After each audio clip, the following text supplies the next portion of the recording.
So, this is another happy day that we have anytime, like I said before, that we get to talk about a Nintendo console or any console of that genre. It's just a beautiful day for sure. And today we're talking about, I think, the third console I ever owned in my life, which was the Nintendo Wii. Now, this is one of those consoles that there's not a lot of consoles out there that I personally have a ton of experience in from when I was little, but this console is one of those consoles. Now, to give you some perspective, I've always been like a Nintendo type of person. I like Sony, I like Xbox, I own all of them now, but at that time when I was little growing up, I had a Game Boy Advance, I was gifted a Nintendo DS Lite, and then we eventually bought the Nintendo Wii. Now, this is one of those consoles that changed a lot of things for me because this kind of introduced me to that modding capability. The DS Lite was great for modding, but I had to get an R4 card and it was very annoying. But this console, I was able to mod at home, and I'll get into all of that in a second. First off, the Nintendo Wii came out in 2006 in a lot of areas, but in some other regions it came out in 2007. And I think at that time, this is one of those consoles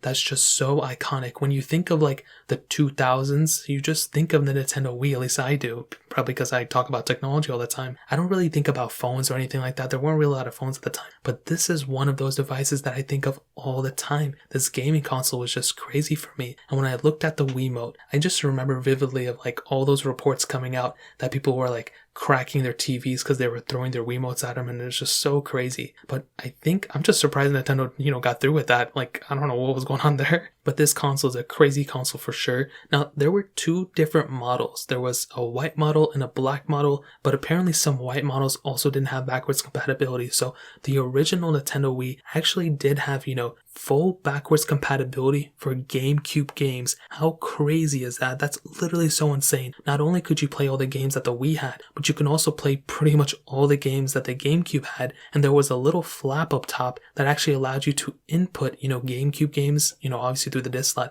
but GameCube controllers from the top. And that was something I really didn't even know that much about at that time. I thought all the Wiis just only played Wii games, but that's not the case. And that's something that's so crazy. When I looked at the original PS3, that actually also had backwards compatibility, which is huge. And it always shocks me when, game manufacturers don't want to put backwards compatibility from their devices. They'll put it in the first gen, then they'll take it away in the second gen. And I'm low-key kind of afraid that's what, all these new manufacturers are going to end up doing. I hope they don't do it, but that could be the case. The next generation of Nintendo Wiis came out, I think a couple years later, and they were a little bit cheaper, so that was great. But they redesigned it to remove the GameCube features, which doesn't really make too much sense to me. I just don't know why they would do that, because they already made all the money back. Why would you need to do that anymore? It doesn't make much sense. But there was also the Wii Mini that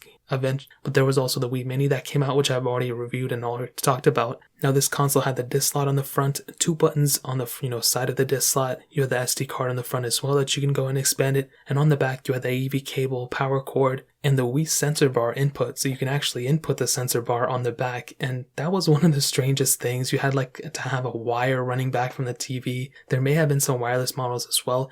And I think there were some people who were able to get around it too. But that was something that was always so funny to me that they had to have that. Now, one of the original bundled games that came out for this thing was the Wii Sports, if you guys remember that. So Wii Sports, I'm pretty sure everyone knows by now, was pretty much I think it was probably one of the best-selling games ever. It had surpassed 100 million, but it also came with a Wiimote inside of the specific game, and I remember saying that all the time. I just low-key wish I bought one so I can go and hang up the box or something like that, because it's so iconic, and that is definitely one of my first experiences with, buying a game inside of a store and, checking things out. I always remember seeing this console everywhere. Now, in the Wiimote itself, you will just be so surprised by how premium this thing still feels. Now, the Wiimote definitely feels cheap. It does not feel that premium that much anymore, but as I mentioned before, it's surprising to me how iconic this remote is as well. Now, this controller itself, it definitely isn't the nicest looking controller, and there's a lot of functionality that's kind of weird about it for sure, and you have to point it at the TV with a sensor bar and move it around,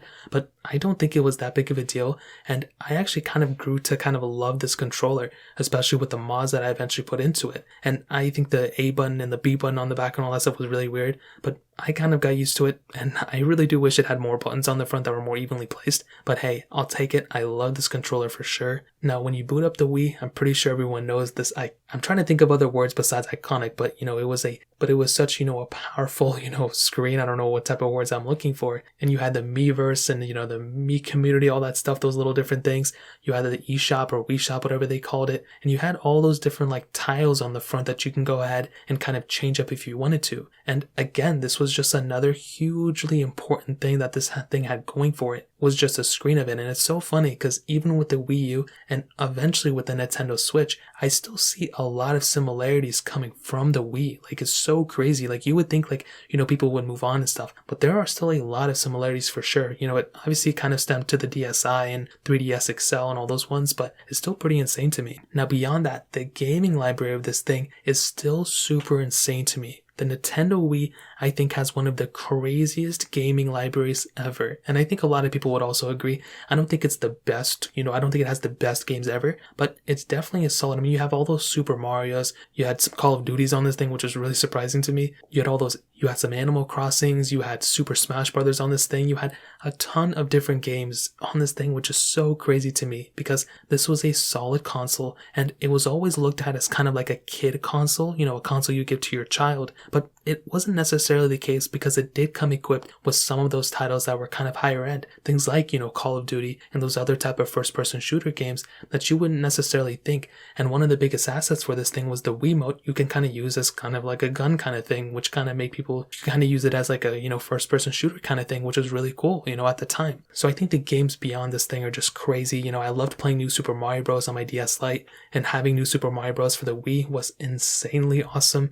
And again, it's just one of those cool little things that this console had going for it. Now, continuing on in the same vein, I can't talk about the Nintendo Wii from my personal experience without talking about the modding capability. And what this console meant to me was not only just it playing, Wii games or GameCube games or whatever, but there were mods out this thing that you can actually go ahead and play, PlayStation 1 games on this thing too. Now, I don't condone it or whatever, but at that time, I loved playing Spyro the Dragon. And what I ended up doing was I modded my Nintendo Wii and I was actually able to play Spyro the Dragon and just PlayStation 1 ROMs on this thing, and it was awesome. I think I modded it probably around 2011 or 2012, and I beat all the Spyros on this thing, or at least, I think I beat all the Spyros from this console. I didn't even beat it from the original, PlayStation 1, and I would just go in my basement, play this game for crazy amounts of time, and I enjoyed it. And it's probably one of the most, unique experiences that I had on my Nintendo Wii, because it was a PlayStation 1 game I was playing on it. And that's why modding is just so crazy. As long as you do responsibly, you can gain so much more capability from your type of console. And in this case, I was able to play an even bigger array of games that this console already had. And as I mentioned before, that was one of the best experiences I had. So the Wii itself, whether it's worth it or not, it's 100% still worth it in terms of just a gaming library aspect, in terms of everything else. But I would also recommend, if you're planning on buying it, which I would highly recommend you to buy, it's still worth it in 2021. As you guys know, it's not, a Nintendo Switch replacement. I wouldn't pick this thing up over the Nintendo Switch. You can pick up these things for not even that much money right now, and depending on the condition. But as I mentioned before, just like how this is so crazy, I can't believe I'm saying it in the same video, but things like, sports cards, Bitcoin, all these different things, the fact that these things are like appreciating in value, probably not Bitcoin, that's kind of a stupid comparison, but sports cards, paintings, and the NFTs, all this other stuff, these things are appreciating in value. I feel like with these gaming consoles, especially with these older ones, it's just going to come to a point where the people are going to want to resell them and pay even more money for them than usual. So if you get on it early, this is still kind of early in my opinion, these gaming consoles are going to go up crazy amounts probably in the future, probably in the next 5 to 10 years, which is a long time for some people. But I would recommend buying one, maybe spend like $60 on it if you want to. You look at the Nintendo Wii U's, you look at the Game Boy Micros, you look at the PSP Go's, even some PS Vitas, those things are still selling for a crazy amount of money, and rightfully so. The Nintendo Wii, I think, is going to be one of those consoles sooner than later, and I would highly recommend you, if you want, pick up this console. You're going to enjoy it, and for sure it's one of my favorite consoles ever. It's one of the consoles that I had early on when I was younger, and I still love this thing for sure. So in terms of that pretty much covers it up. If you own the Wii or anything like that, let me know your experience in the comment section. I would love to hear your opinion on it. Hit the like button if you guys enjoyed the video, but definitely hit that subscribe button. Every single subscriber that we get really does count, so it'd be so much if you guys could hit that. Also check out the other links down in the description as well. My Twitter, my Instagram, my other channels. More importantly than everything else, I love every single one of you guys. Hopefully I'll catch you guys in the next video. Peace out.